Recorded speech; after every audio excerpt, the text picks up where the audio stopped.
Okay. All right. Well, thank you. It's going to be an intimate group. We'll have great conversation. We'll make the best. So like I said, welcome everyone. Thank you again for being here. This is obviously an incredibly busy time of the semester. So I'm Anthony Piamarini. For those of you we haven't met yet, I'm serving as a faculty in the architecture program.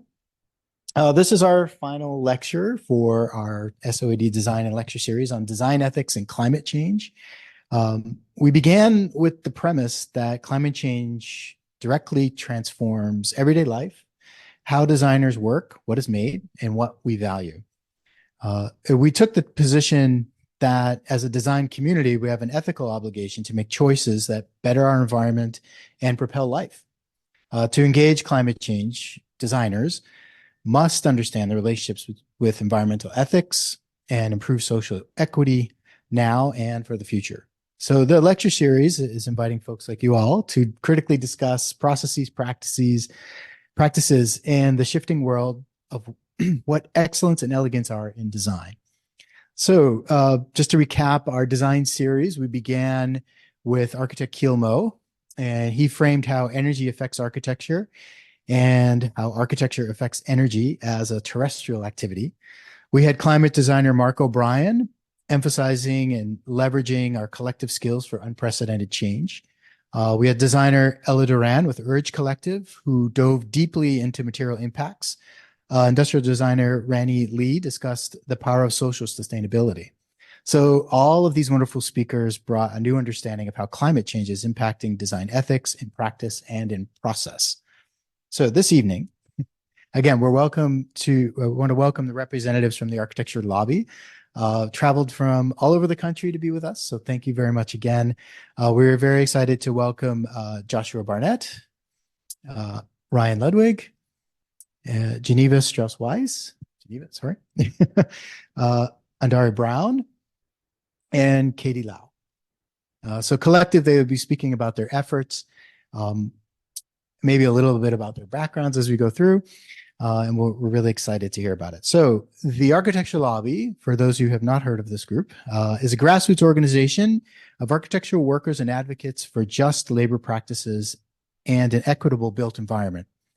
Founded in the US and internationally in membership, they bring expertise and experience from many design fields: architecture, construction, planning, landscape, engineering, academia, to protect the rights and livelihoods of workers.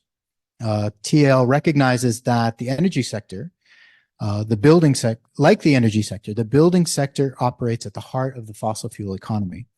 They take the position that we, architects, engineers, designers, are fossil fuel workers, and the basic functioning of our industry is ecologically untenable.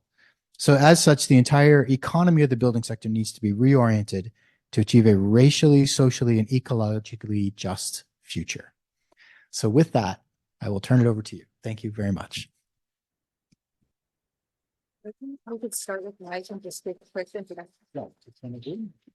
So before we start, I think we'll just give a little sense of our backgrounds and how we came here. So my name's Adare. I came in from New York City, where I work in affordable housing on projects with the city and nonprofit partners. Hi, I'm Katie Lau. I'm a practicing architect in Brooklyn, New York, and I work in design build.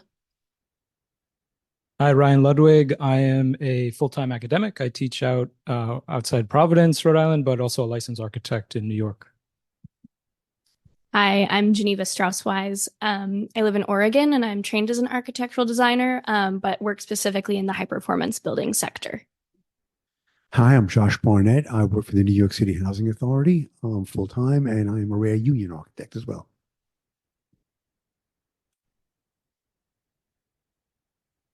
Okay.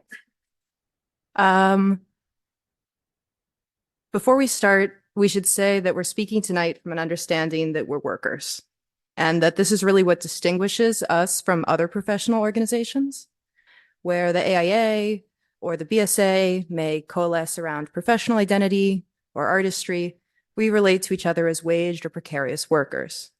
This is an important differentiation because it shapes our vision of social change and sets the terms through which we interact with each other. collaboratively and not competitively, and so on.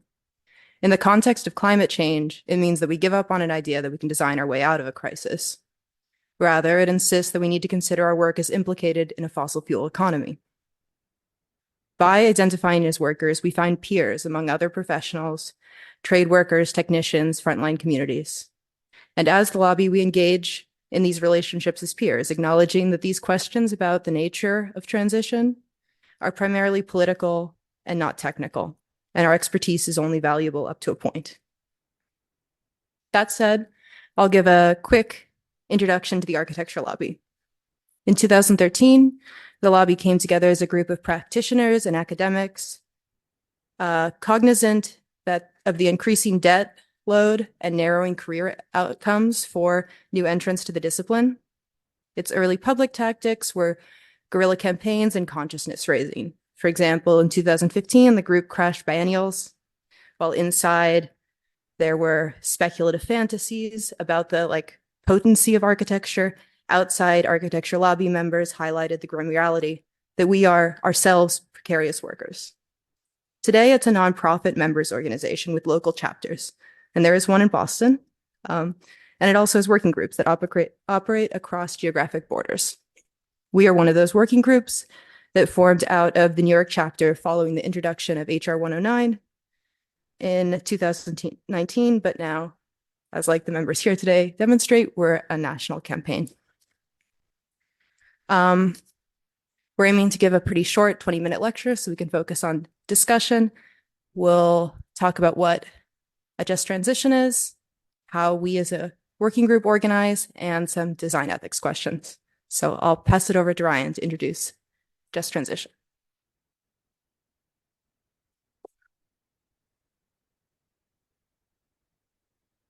Great. Thanks, Adare. So, excuse me. To begin the first section of the presentation tonight, we wanted to ask the question, what is a just transition?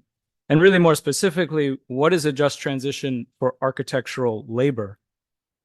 We recognize that many of you, or at least the students here in the audience, may not have had too much work experience up to this point, although we are aware that your program has multiple co-op experiences. So we're just asking you to kind of hold those maybe in your mind as you hear some of the things that we're going to be talking about and addressing tonight.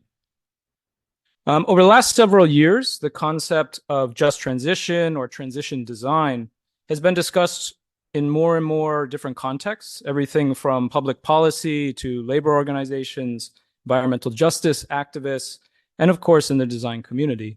And we were kind of curious before we even started, just by show of hands, how many folks have heard of the term just transition or could even define it?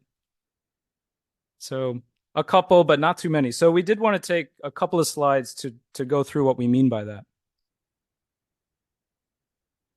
So as many of us already realize, with climate change becoming increasingly intense and unpredictable, it's imperative that we transition the economy away from one that's extractive and based on fossil fuels to one that is regenerative and based on renewables.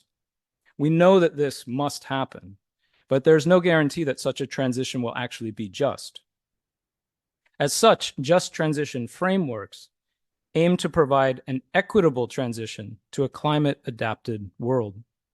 And if we accept that the world we're living in is unsustainable, then we need a vision for a world that we want to transition to, one that's ecologically, racially, and socially whole. And we need to build that vision together in coalition with other organizations in a way that gives people the political power to affect their daily lives. So the definition that the working group has come to adopt for how we think about a just transition is as follows, quote, a political movement working to shift from a profit-centered to a sustainable built environment in a way that is just, equitable, and redresses past harms. We thought that it would be useful to give a brief example and also acknowledge that the concept of just transition or just transition frameworks has been around for decades and were primarily developed in the US in the 1970s in the labor movement. And if essentially it aligned together an emerging environmental activism of that time with the existing labor movement in an effort to move past this kind of adversarial or oppositional divide between things like job versus the environment, or what we might hear today, a blue-green divide. So one early example of a successful just transition legislation is the transition provided to timber workers with the expansion of the Redwoods National Forests in 1978. The bill, when it was first introduced to expand the forest, had no provisions for the timber workers who would be directly affected by the expansion and effectively lose their jobs. It was initially opposed, therefore, by those labor organizations representing those timber workers. But environmental activists, alongside the efforts of the International Woodworkers Union, convinced legislators to include protections for workers who would be directly affected by the expansion of the forest. This allowed unions over time to become advocates for the legislation, as it, in its final form, established the Redwoods Employee Protection Program, which provided a number of different entitlements, things like weekly severance to replace wages that would be lost, medical and educational benefits, even vacation time, and also options for need-based retraining and relocation money. Additionally, importantly, the legislation provided funds to actually restore the forest, to do things like unbuild roads, to prevent erosion and plant trees. And many of the workers, or at least some of them who were going to be out of a job, who had been clear cutting the forest, could be actually rehired to help restore it. So we believe architecture has a critical role to play in achieving a just transition, as the built environment stands as one of the largest contributors to emissions globally. And the statistic that we hear and that you've likely heard again and again remains relevant, which is buildings are responsible for about 40% of global emissions currently, from the energy they consume in order to operate, to the energy used to extract, produce, and transport the materials and products that they're constructed from. As such, while the built environment continues to play a major role in perpetuating climate change, paradoxically, it also holds immense potential for protecting us from the worst of its effects. Buildings offer safe havens, cities can adapt to changing needs and changing climates. And architects and designers and planners possess the ability to strategically plan and construct our built environments in response to those shifting risks. Yet, progress toward addressing these challenges has really been slow and often disordered. Moreover, climate burden is not equitably distributed across society or across the globe. Ensuring environmental justice must be prioritized in any way forward. And for the vast majority of architects and designers, such progress is quite difficult to achieve in the current capitalist economy of the building sector. And I would say, or we would say, even for firm owners, it's a hard thing to achieve. The earning of a livelihood often requires working on environmentally and socially devastating projects, things like pipelines, mining, fracking, shipping. And for architects, it often means working on luxury towers or other projects that may cause gentrification. So in response to these conditions, we also really need to talk about the limitations of practice in the building sector in its current form. That is, ultimately as a service within a capital-driven industry. And as we've come to see it, we've defined or broadly kind of articulated the makeup of the building sector in three kind of component parts. The first being architecture, engineering, and construction, as understood as providing design and building services. The second being building product manufacturers, who provide the vast majority of the building components needed to construct our buildings. And then real estate developers, who are responsible most often for initiating and determining what gets built and where. So there's really a lot to unpack here, from the economy of practice itself, with firms needing to balance, quote, good or sustainable projects with projects that ultimately pay the bills, to the economy of the construction industry that our work is beholden to. Both are bound by a kind of inertia around existing extractive supply chains and exploitive labor practices designed often or almost always to maximize profits, as well as the commodification of land and really the built environment itself. So it's for these reasons that practice as it exists now, or at least we feel, is incapable of decarbonizing in a just way.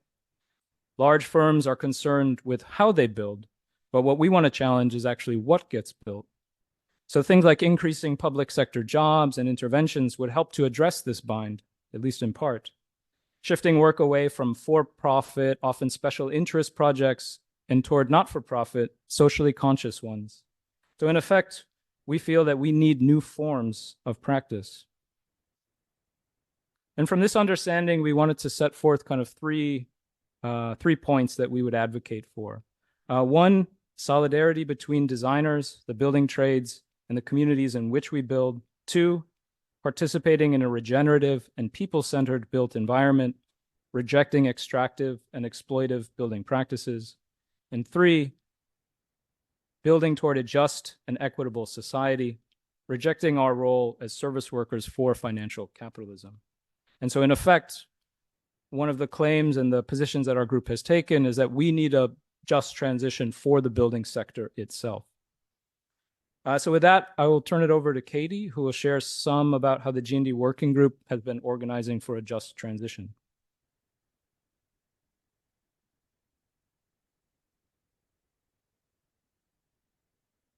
Thanks, Ryan. So yeah, I'm going to go through some of the recent organizing efforts of the Green New Deal working group within the architecture lobby. So over the last 4 years, the Green New Deal working group has been working on a number of different policy-related initiatives. One of these is a policy report in response to the Green New Deal for Public Housing and Homes for All Act. And it's a fairly extensive 30-page report that we wrote specifically for legislators and policymakers. It aims to identify potential loopholes and choke points in Green New Deal legislation and provide proposals to address them. We want to lend our expertise as folks in the architecture and construction industry to ensure that the goals of Green New Deal legislation, if passed, would be met and not co-opted by forces of development and fossil capital. The last section of the document is a call to action, where we develop a position around advocating for a just transition for the building sector. We shared our report with policy staffers, and we were able to meet directly with several legislative offices to discuss the content and how we thought it could help refine future legislation. So to date, we've met with a number of legislative offices, and we continue to develop those relationships. Through the meetings, we got to review an early draft of the Climate Resilience Workforce Act, which was introduced by Pramila Jayapal, and the architecture lobby was able to give it an organizational endorsement. Reflecting on the Green New Deal policy response document, we decided to write a series of pamphlets that address different aspects of just transition. And we thought we could use these pamphlets as organizing tools and to share knowledge. And we brought some examples of those pamphlets tonight to share.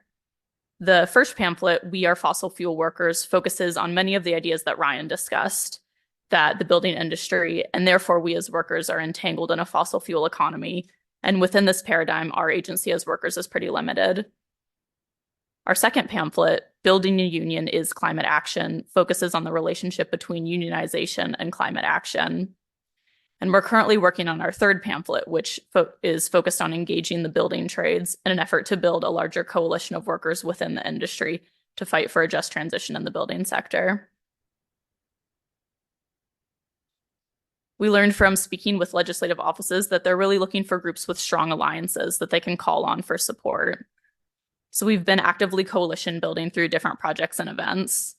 Recently, we've been coordinating with the Labor Network for Sustainability as we develop this third pamphlet, Engaging the Building Trades. The LNS's mission is to bridge the climate and labor movements to secure a future that is ecologically sustainable and economically just. And they organize with a lot of unionized building trades. Our work with the LNS has included showing up in solidarity and as fossil fuel workers ourselves at protests and events like the Climate March to End Fossil Fuels during New York City's Climate Week. As participants in the march, we called for the elimination of fossil fuels in the building industries and for the impacts of climate change as a result of fossil fuel use to be considered a workers' rights issue. And LNS brought signs with statements like, "We can't work in a flood, we can't work in a fire, we can't work in a heat wave," to the protest. Our work has also included roundtable discussions with unionized building trade workers affiliated with the Labor Network for Sustainability. Topics of discussion have included how climate change impacts your work and your community, what would your job look like in a just transition, And what agency do you feel in your work in the face of climate change? And as architects, carpenters, electricians, and plumbers, we found a lot of common experiences, challenges, and opportunities in thinking about a just transition. And we're hoping to build coalitions to advocate for shared goals and learn from the building trades history and experience of unionization and collective action. So now I'm going to turn it over to Josh and Geneva, who are going to discuss some challenges of practicing ethically within the current systems of the architecture and construction industry.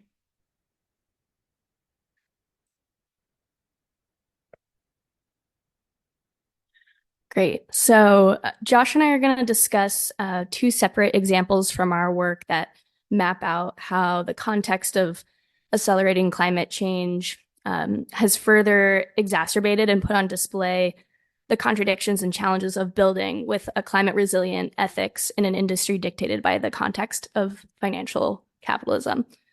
I'm employed by a high performance building product company in Oregon. High performance building,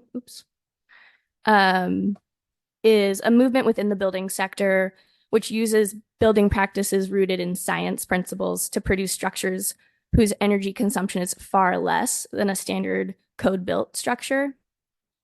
I work daily to get building project managers to adopt high-performance building practices through conversations about the benefits of high-performance building for both people and the environment. At my job, our most challenging type of builder to get to adopt high-performance building practices are what are called residential volume or production builders. A volume builder is a builder that produces hundreds of homes a year as quickly and cheaply as possible. And this building culture is characterized by a sense of urgency and cheapness, all for the benefit of the bottom line, or an attempt to provide the cheapest product on the market to consumers at the service of providing the most profit accumulation upstream to building company ownership.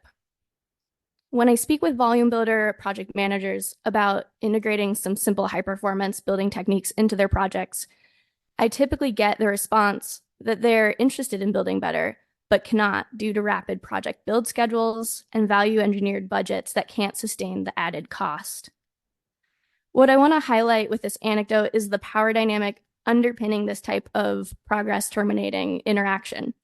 Even if a project manager was intrigued by or interested in building better, they as an individual worker do not have the power to integrate these climate resilient building practices into their projects, even if they see their value. And even if they were to advocate for these practices to someone in upper management with the power to make change, that is their only mode of potentially addressing the climate impact of their work. In contrast, the ownership of,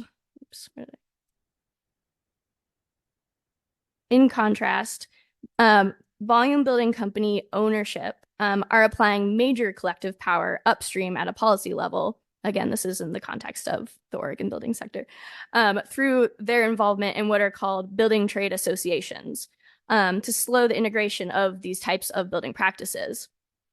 Building trade associations advocate for the profit interests of volume builders by lobbying against building and energy code advancement that would slow profit accumulation by mandating more climate accountable building. Oh, my bad. Is a building trade association the same as a building trade labor organization? No, but there is much intentional muddying of this distinction. These are organizations whose membership typically consists of company owners. They both create and advocate for ownership power rather than worker or worker power within building policy spaces. Paralleling this within the context of Oregon that I work in, many building policy spaces are often missing the presence and perspectives of Oregon building trade labor organizations. This is mostly because there has not been much investment by climate policy advocates into the kind of coalition building that crosses the blue-green divide, and that is a hallmark of the just transition organizing approach. Blue-green coalition building is currently missing in Oregon's building sector, and it is an untapped tool for creating direct change in the status quo code minimum of how we build.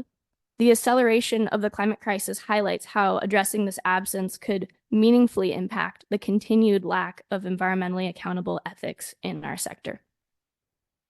I'm going to pass it to Josh.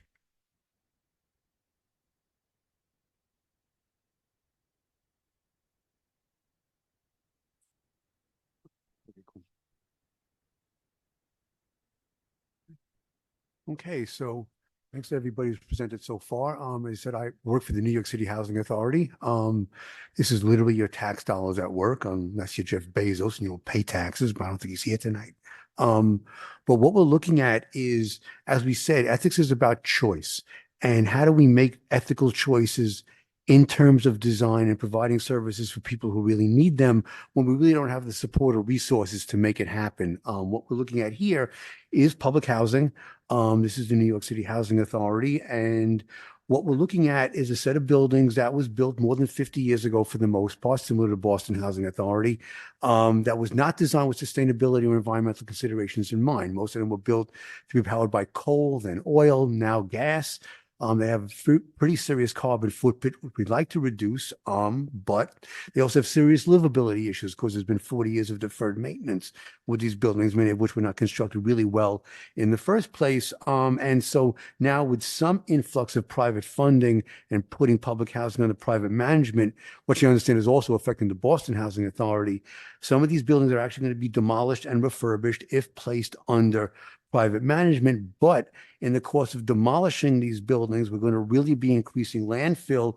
And this is in counterpoint to a movement in Britain where they're trying to say what's called council housing, where the refurbished don't demolish movement, which is having some success. But we don't see here that much because it's hard to defend these buildings that are dilapidated. But again, we're posing the choice between sustainability and livability.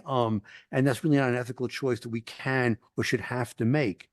On the higher end, just really quickly, this is what Ryan had touched on earlier. This is a LEED Platinum, the highest rating tower in San Francisco, but this is a luxury tower. And if we're looking at it might have a low carbon footprint. It might use recycled materials, recyclable materials if it ever gets demolished. But it really is overloading the infrastructure and not providing the kinds of buildings that we need, especially in a gentrified city like San Francisco. And one thing that these ratings tend to ignore, if you look at the book on the right, is that there are a lot of sustainable energy sources that are stored in places like lithium batteries, which are mined with cobalt, that is literally mined by children in the Congo in mines that tend to collapse. And so we're really trying to look again at the ethics of where do these sustainable materials come from and how do we make sure that everybody on all points of the supply chain really do benefit from the move towards sustainability. Two examples from my work. This is a pilot project at the New York City Housing Authority because there's 2,500 buildings that house about almost 500,000 people. And one thing that we got in excess is a lot of flat roofs that aren't really being used for much of anything except pooling water. And so there is a pilot project to install solar panels on several dozen buildings. These are the latest solar panels. They do generate a fair amount of energy, store a fair amount of energy that can reduce the carbon footprint. And it's a real feather in the authority's cap. They always hold a press conference and a ribbon cutting when these things open. And so far, it does seem to be a success in terms of weaning the housing authority off fossil fuels, especially because the housing authority is usually, unfortunately, exempt from a lot of laws like Local Law 97 that are designed to reduce the carbon footprint. But again, given choices, this pilot program has gotten some opposition from the residents, not because they oppose sustainability or, a lot of these residents really have initiated recycling programs. They support things like urban gardening. They really did back the Green New Deal that people have talked about earlier. But again, if we're looking at the livability issues, a lot of these solar panels are going on roofs like you see on the right. A lot of them are going on buildings where people literally have to use their ovens to heat their apartment in the wintertime. The central picture is of a stair hall that was completely dark. There were literally no lights in the stair hall. Someone was shot and killed several years ago. That's a demonstration protesting these kinds of conditions. And so, again, given that HUD basically is flatline at best, we get mostly federal funding. and is cut at worst, even sometimes in the Democratic administrations. The choices, the ethics are between giving people housing that they deserve and they pay rent for versus trying to reduce a really heavy burden on the carbon footprint. Another small example, it looks small, but it really does have an impact. These buildings were built mostly brick envelope, and back then they all had a 3-foot parapet around the perimeter, which isn't quite high enough now in terms of the building code. And so the housing authority is taking down literally miles of this brick, and replacing it with railings, which is both sustainable and it really helps resist, believe it or not, the hurricanes that are coming as a result of climate destruction. But what happens to the brick? We're talking about thousands of cubic yards of brick that is literally thrown into landfill, because even though the brick can be recycled and reused, the money isn't there to pay for the labor. That labor generates jobs, but it doesn't generate profit. It holds up the construction schedule. People don't want to delay that because funding is precarious as it is. And we've said, well, why can't we use the bricks? It's not viable. Viable equals affordable. And so, looking at things like this, looking at the fact that it takes a construction crew about a week to demolish a 1,600 square foot house, but it takes 6 weeks to deconstruct it and reuse the parts, those 5 weeks of labor create jobs, but they don't generate profit. So therefore, no one's going to actually pay for that. And that's the kind of ethics or lack of ethical choices we're able to make in this kind of situation. And what we're trying to fight for is the situation where we don't have to make those kinds of choices, where sustainability and livability are not seen as a distinction to each other.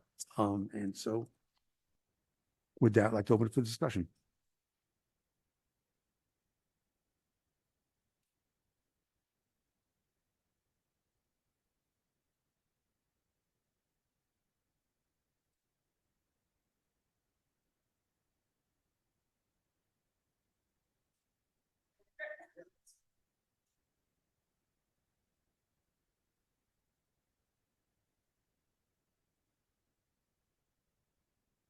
Okay, so I'll serve as the MC and pass the mic. So thank you. I mean, I think that was really incredible. I was taking notes here. I think, the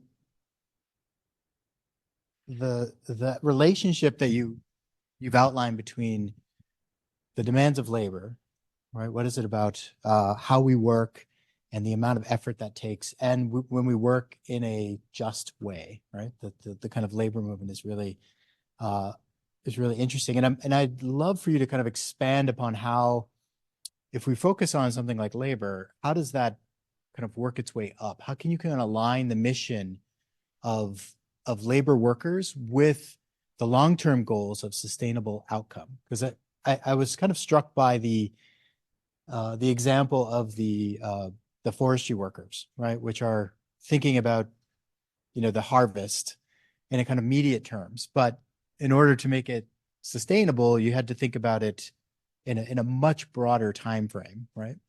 And so how do we begin to take those kind of immediate concerns about, I'm a worker, I have bills to pay, into a kind of sustainable argument? I'd love to hear your thoughts on that.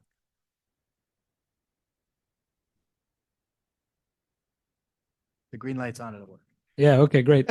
I can maybe make a direct response to the example you mentioned about the redwoods. And I think very simply in that example, it was policy that had provisions to support those workers, right? It was beyond the good thing of expanding the forest and like preserving the land and even restoring it. It was actually acknowledging that those good choices that I think that many of us would say, yeah, we want to, it's a beautiful, amazing, natural condition. We don't want to, it's wrong to keep cutting it down. There's other ways to do things. And so we want to expand it, save it, restore it, etc. And I think often without thinking through the lens of a just transition framework, that would only go so far. It would stop there. And I think the added component of thinking about the role or the effect on labor, but also I think from the point of view of the worker, the power that collectively workers might have to say, hey, we're all for saving the forest, but we're going to be out of a job. So how is this going to help us? It's not. So why would we support it? But if you can get again, as it was sort of described, an alignment between environmental activists and labor organizations to lobby those who are making and writing the policy to include things that says, yeah, we have to actually have money, support programs that are going to try to address those who are affected, because we know that we need to do certain things or want to do certain things, but there are other folks that are affected. So I think in a very direct way, it's like writing better legislation with a worker in mind. And from the other end, workers acknowledging and realizing that they have a role to play and a voice that is actually able to be expressed. And I think from architecture and design side of things, I'm not sure that we often feel that way or even identify with folks who are cutting down trees, for instance, or who are building our buildings. I think there is a kind of differentiation. Yes, our work is different, but I think what the project of the lobby very much has been to say, yes, the work might be different, but we're still workers. And so that sort of shift is really, really critical, I think, to any kind of way of addressing these things in a just and equitable way. And labor in all forms, I think, has a role to play. And there's been a lot of discussion about unionizing, obviously, in the architecture profession, to some success, to some failure. What are some examples of where that has been successful that you have all seen? Kind of where are moments where there's a kind of coalescence around that mission, in the field that we might be able to look at and think about?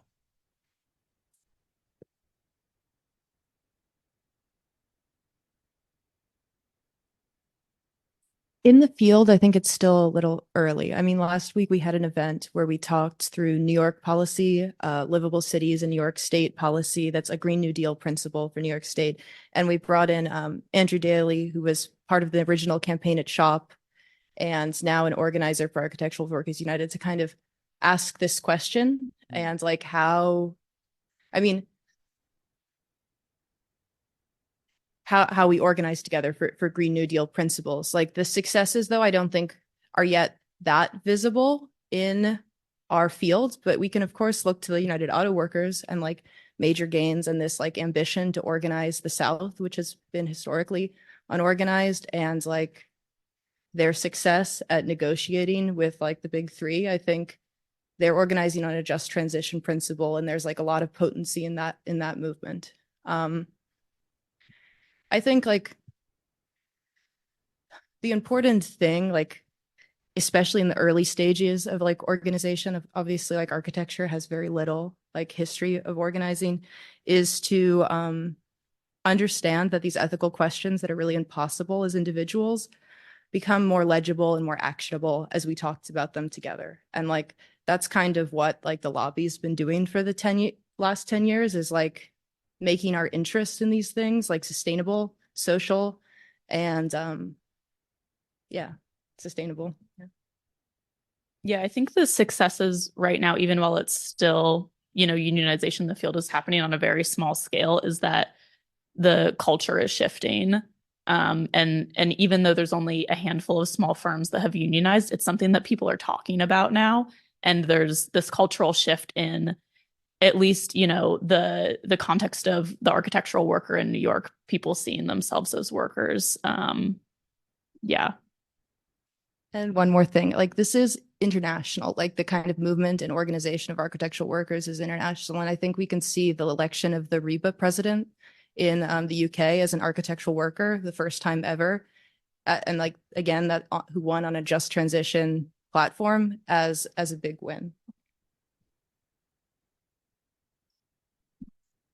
I just want to say that I am a union architect. Shops do it in Local 375, DC 37 asks me. But even as a union architect, within the context, as I said, of what's funded for the housing authority, that doesn't necessarily give me or the union agency over what is built and what is funded. One of the big projects we're working on now is upgrading the boiler systems at a lot of housing authority developments, but it's still reliant on natural gas because they don't have the money to electrify these buildings, except when it's under private management. That's only happening to a minority of buildings. I just want to get back what Ryan touched on briefly, that in terms of that, I was just at a tour of the IBEW Electrical Workers Training Center in Long Island City, where I work in Queens, and they are looking a lot at how to train people to electrify buildings, how to work on wireless systems, things like that, because they do see it coming down the pike. But on the other hand, I can remember a quick story. There was a climate march in New York several years ago, and I was holding up a sign against fracking.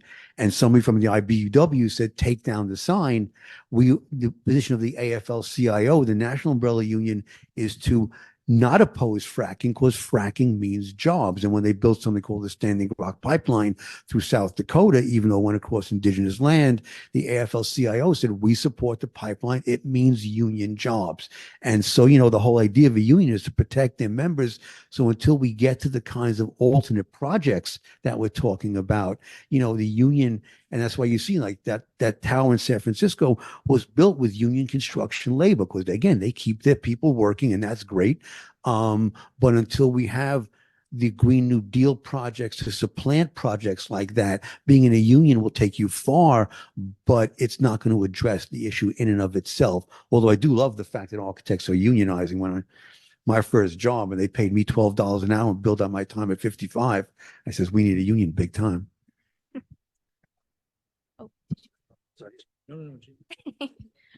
I was just going to also say that I think we're working against a lot of false antagonisms between, we're the first job I had in an architecture firm. Immediately, I was instilled by the principal architects who were my bosses, this idea that of us versus them when it came to, we're the professionals, we know how to design things, the construction people are clueless. And then I felt that coming back at us from the builders we were working with. And I think the understanding of that as a false antagonism is something that really is a narrative or a myth that's been created to really undermine our collective power and undermine coalition building within the larger building sector is really important to understand.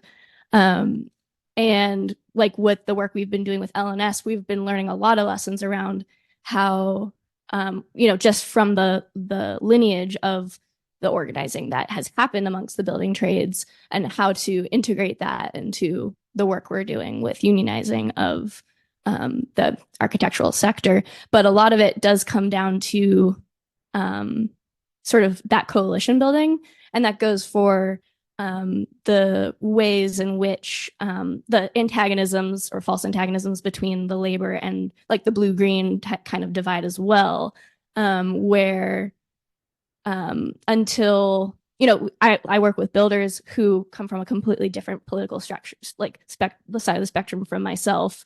And I'll explain to them better ways of building energy efficient buildings, and they're completely amenable to that. They understand it. They're mechanically minded. They get it. They think it's cool. They want to do it, but they can't because of the larger structures that they're operating within. So it's not hard to necessarily build those relationships. It's just that there's a lot of kind of stories that have been passed down that we are on the receiving end very quickly as when we enter the field that we're working against. The other thing I'd like to just say is, like, in the absence of labor organizations in certain spaces, like in Oregon, there's not a lot of presence of labor organizations at the table when it comes to building sector policy. And in their stead, there are what I was describing in my piece around these trade associations, which at first glance seem to be labor organizations, but are actually advocating in a very different way for a very different set of interests. Yeah, I was just going to add one other comment, which is to kind of plug one of our pamphlets that was mentioned around organizing as a climate action itself. And we've had a few opportunities with the folks in offices who have unionized, which is 2 and small, all in New York. But our working group has had some opportunities to engage with them, their bargaining unit, and advocate for why including climate action in some form or in some way in their collectively bargained agreement, their contract with their employer, would be something worth fighting for, or to include, at least even as an idea. And so because of some of the connections with just individuals and the culture of the lobby or the history of the lobby, we've been able to have those conversations. And I think in a couple of real tangible ways, which the pamphlet kind of outlines, is that there are limitations set up that having a union are able to break down. So for instance, a big corporate office who's developing new kinds of standards or analysis tools around their emissions, or even the contracts they use, that's information that they develop internally that's likely proprietary and actually can't be shared even if they wanted to, because it would be considered antitrust violation in a lot of cases. With a union, it frees that up a little bit because there is information that can be exchanged between those who are unionized. And so there, I think, are like multiple factors the way in which unionization could begin to address, obviously, material conditions of one's labor, but also things like care and value of the environment, the climate, and the social and environmental equity issues that I think we all feel are important.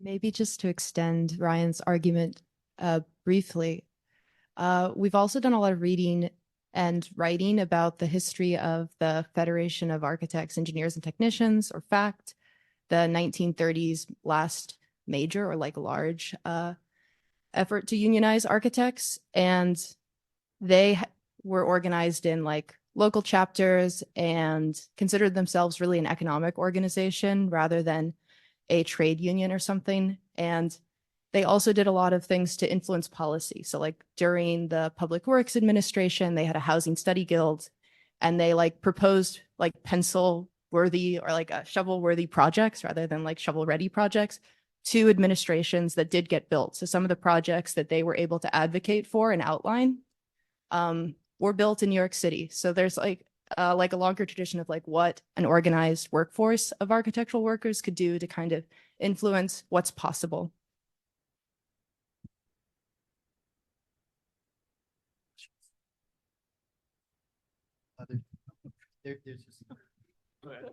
Sorry.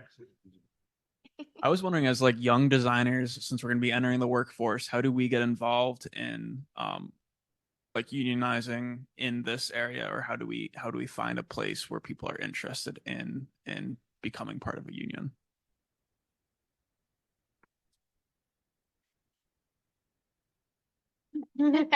Well, no. I guess I can answer that question. Introduce yourself? Okay.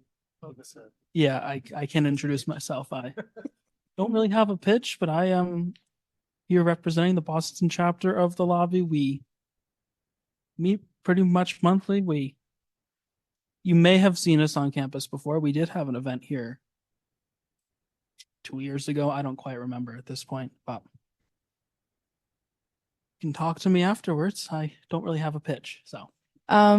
Just to say, like, there's lots of organizations that I don't know, have conversations similar to ours, but you can also reach out directly to the Machinists campaign. Like the Machinists is the union that the Architectural Workers United campaign is operating under, and they have paid organizers that you can reach out and talk to them directly about other campaigns or like attend, like, and if you're working in an office, you can talk about starting a campaign at your office with them. And yeah.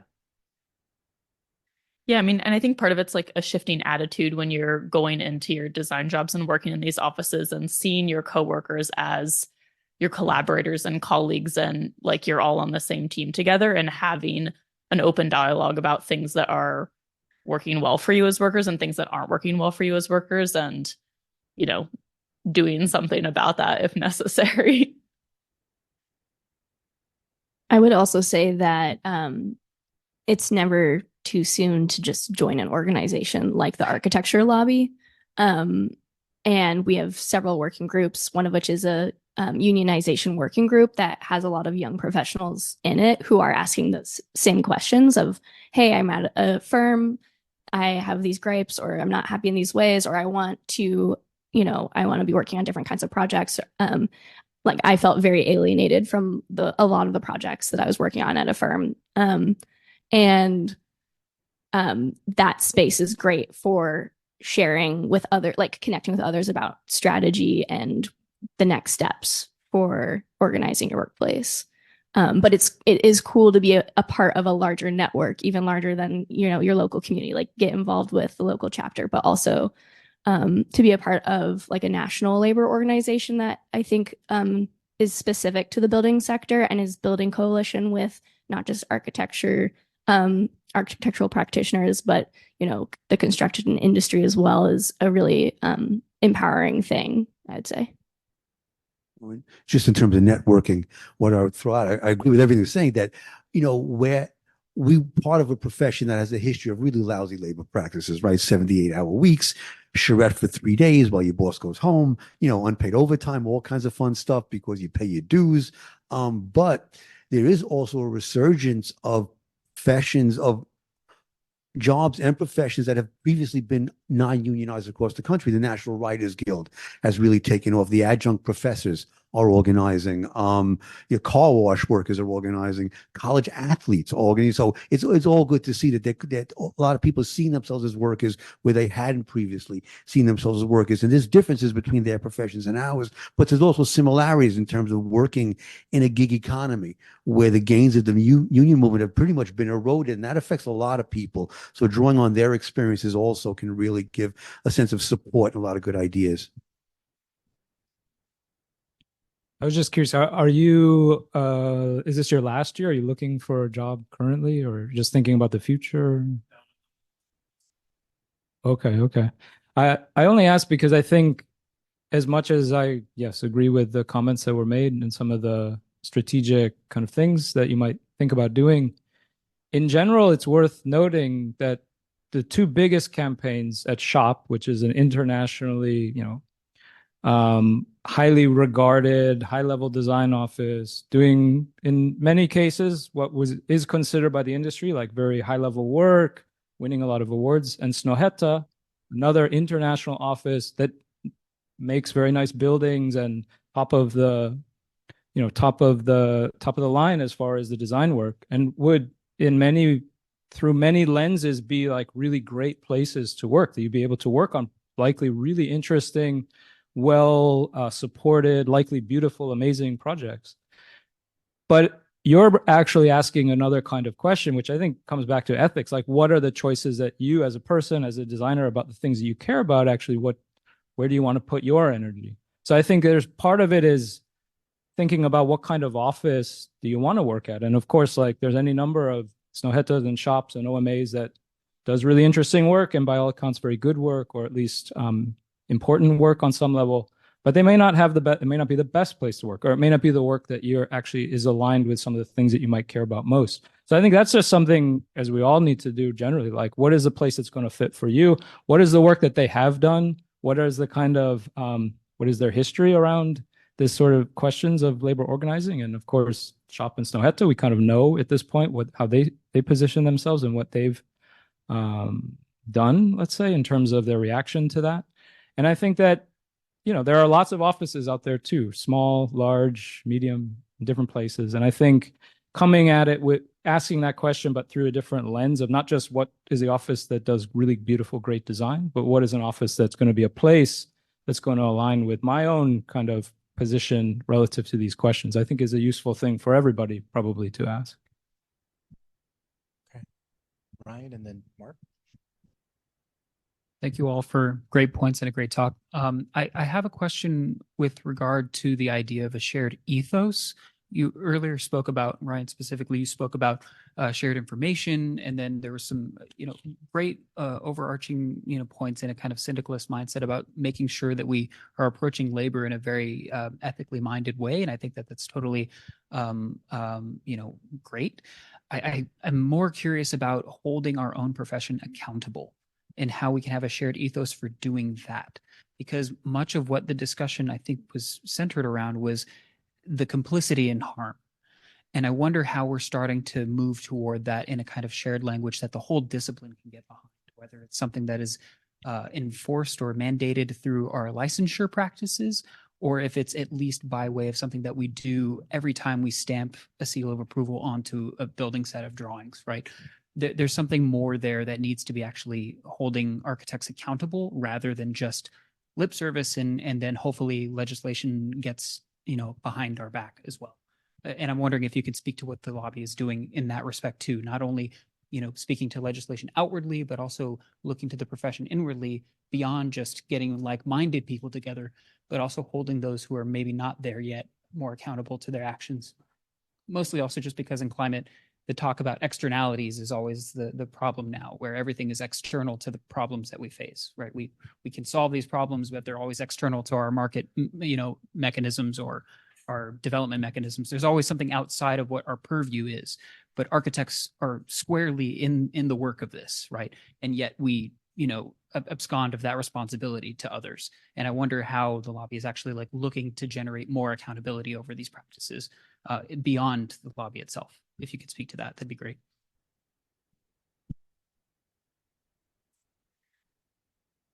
I can't speak, I guess, to the larger lobby, but I can speak just to the work I do in the context of the state of Oregon within the high performance building world. There are a lot of spaces that are kind of like I mentioned, like policy, building, climate kind of overlap spaces where a lot of different actors from within the sector are coming together and trying to figure out how to push code to advance, because the building and energy code is really what should be holding people accountable, holding our drawings and our specifications accountable to some degree. That's one lever.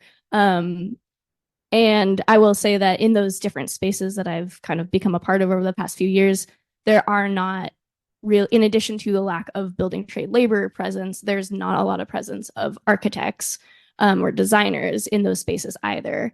And so you have, different professional organizations where people are coming together and getting drinks and talking about design work, but that level of coming together doesn't extend itself to showing up to policy spaces that are informing the code to which we're designing and building to. And I think even just closing that gap could be really helpful. And that's where our policy response document really was sort of, to some degree, addressing that lack of the involvement and voices of the sector when it comes to high level policy decisions around our work. No, I think it's a great question. And it's a tough one to turn the profession around. But there have been attempts that I think we can learn from. Probably the first online petition I ever signed was from a group called Architects, Designers, and Planners for Social Responsibility, who tried to organize a campaign to get architects to boycott designing prisons. When the for-profit prison industry really started generating a lot of big bucks for all the wrong people. And it generated more publicity than effect, but it was great to see because I hadn't seen that kind of thing before. And I think they were actually able to try and get the AIA to at least have a plank against designing solitary confinement as part of, just really human rights violation. And one campaign we're working on now is an organization called Kingspan, which posits itself as a really green manufacturer, although they were the ones who were involved in the Grenfell fire in London several years ago when, their cheap panels just caught fire to disastrous effect. But their work is now exposing really hard labor practices. We're trying to work with them to, just to make the link, as we said, with the supply chain. So, those are only some examples. It's not really the broader question you're talking about, where we can unite around the more egregious aspects of what's going on and try and make the link and show that, as people were saying, it's bad practice and ultimately it's bad business to do this kind of thing, but also just exposing these kinds of things that, the term greenwash gets thrown around, and we see a lot of greenwash. So exposing that goes a long way. I think I can offer a pretty direct response in that, there's limits to what we can do to reform the profession just through changing our own professional practices. And I think this comes down to an argument we make in the second pamphlet on climate action, which is about the Sherman Antitrust Act. And there's also a very good article that Peggy Deemer wrote on this in the Avery Review. But basically sharing different screen standards, and it would be collusion. It would be interpreted as collusion. So that's kind of beyond like that's not really a possible project right now, which is kind of one reason we see organizing as like an answer, a professional answer to this question. I think the other thing is to clarify that like the lobby is, I guess, kind of a critical or kind of a, in some ways, a negative organization to like the AIA. Like we don't engage as like green building professionals providing like the best code answer to a particular response, but have a kind of like economic critique of like what's the limits of what we can do given like a larger picture. And like from that more conceptual framework, we like push organizations like the AIA or local professional organizations to have higher standards and try and read all that stuff critically.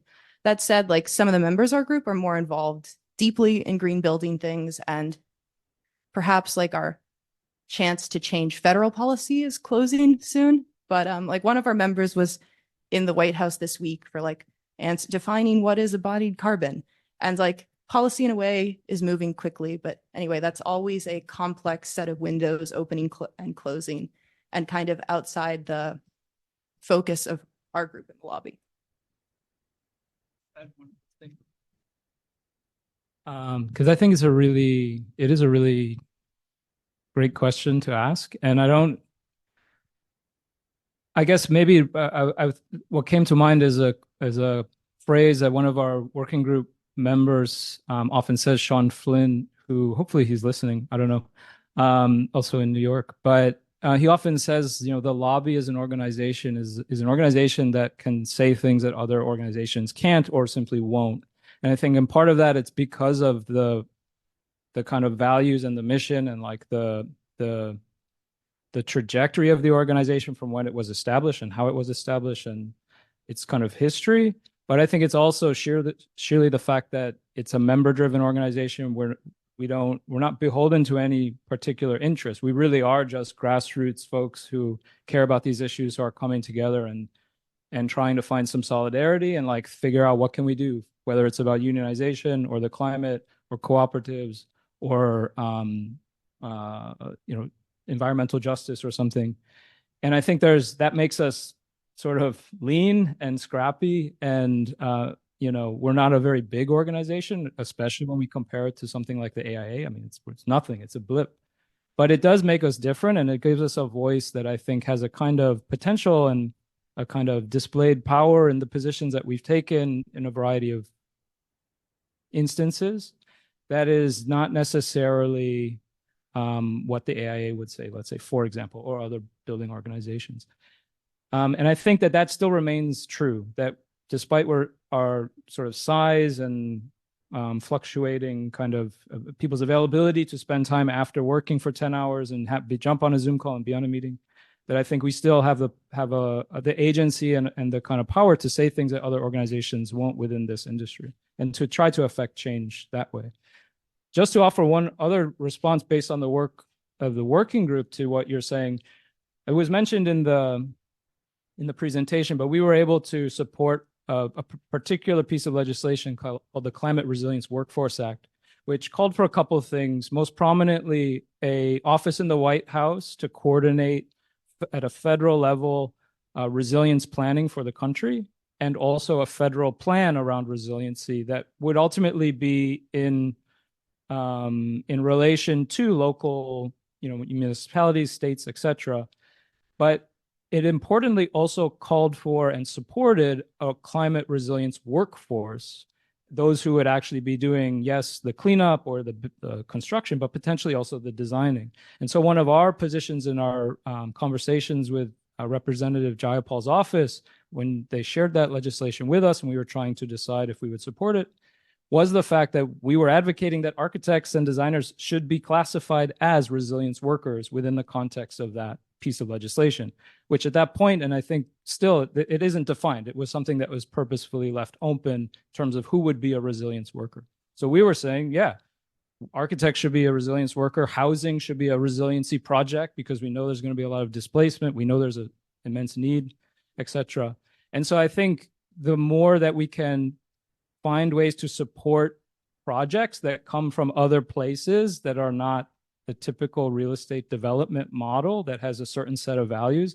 I think that helps over time and over increased scale to begin to change, perhaps at least in some ways or in small part, the building sector in generally, or at least where and how the projects that we want to work on are supported. And I think the Climate Resilience Workforce Act is one example of a piece of legislation that, if passed, would provide funding for projects like that.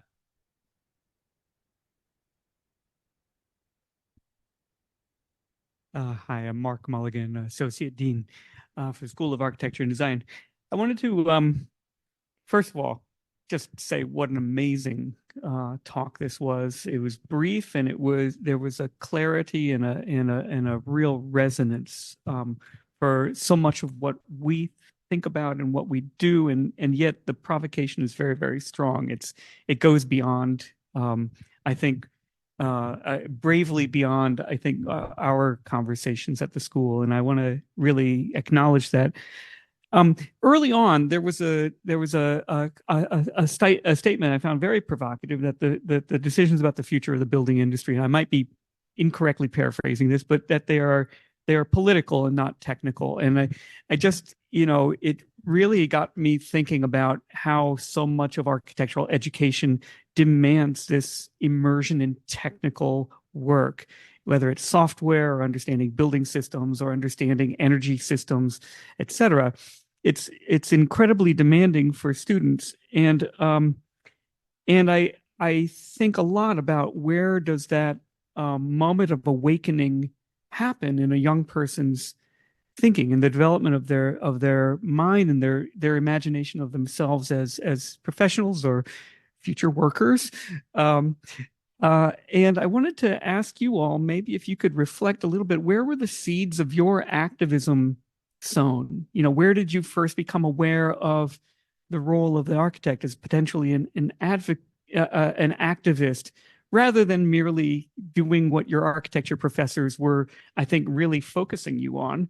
I'm guessing, if they were anything like mine. And what were those moments of awakening? Were they individual? Were they discussions with your peers in school or after school or in jobs? Thank you.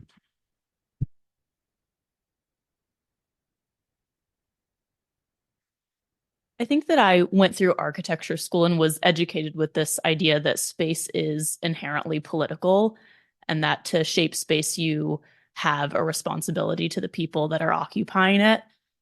But when you are sort of practicing that exercise in architecture school, you as the designer have agency over everything. And as you start to shift out of school and into the working world, you start to realize the way that agency is actually distributed. And so my journey has been kind of looking for ways that I can recapture that agency. And it's not necessarily coming through design work. It's coming through these other forms of organizing or getting involved, as a community member, as a resident of the city, and these other roles and lenses that I have as a person beyond my role as a designer, but still allowing those things to inform one another. So I think the seeds were really sown in school, but just the actions have to operate in other ways when you get into the real world.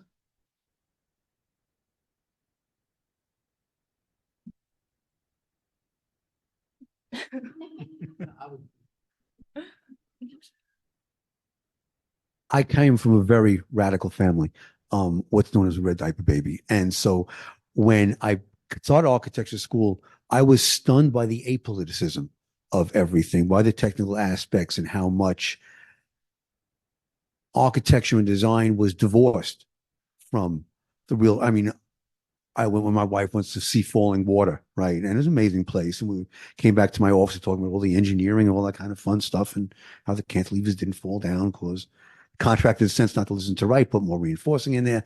But I said to the group, I said, that this was a luxury summer home built during the Depression. And that just stopped the discussion dead in its tracks. No one had anything to say to that, and so, that kind of, a contextual atmosphere was really fun. I think that's changing a lot now. You know, there are many more socially conscious classes. There's a class at Pratt, my alma mater, about designing public housing, reinventing public housing. Go to the quits. It's fantastic to see. But getting back to Ryan's point, if I didn't wind up getting a gig with the Boston Housing Authority, I probably would have left the profession, you know, because it was that inability within the private sector firms I worked for, not that they didn't have a conscience, but they had to meet the payroll. That was their main, you know, so whatever gig you landed, whatever project you landed, whatever competition you won, that's what you designed. And I understand that that's the position that they're in. I wasn't going to last a lifetime doing that. And so it was, for me, it was making it into the public sector. That was kind of the salvation for my training. But otherwise, you know, to get to your point, there wasn't any revelations in school. The school was a frustration. And so it's a matter of trying to find my way, like she was saying, within this to try and manifest the technical skills in a more productive, socially conscious way. And I luckily, you can find people like that. And that was a support group, you know. Give it a try. I'm from Florida, and I was really confused about why Florida was the way it was. Like, I grew up in the suburbs of Miami, and I kept kind of going to school trying to find answers or language or something to like deal with it. And I actually joined the lobby while I was there, and I think meeting regularly with a group of professionals who like did a bunch of different work in the public and private sector, doing like public-private like schools or like affordable housing, that kind of shifted my view of the profession. I had always kind of wavered. I actually did my undergrad in fine arts, but it kind of gave me the like language and courage to like keep participating in the field.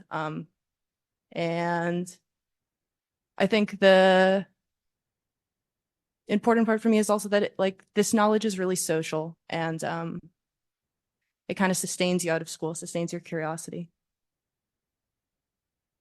Great. Well, we're pushing just past 7. So unless there's anyone has one last question, yeah. So I know you guys talked about how refurbishing is better than demolishing, but what prevents that is the lack of profit.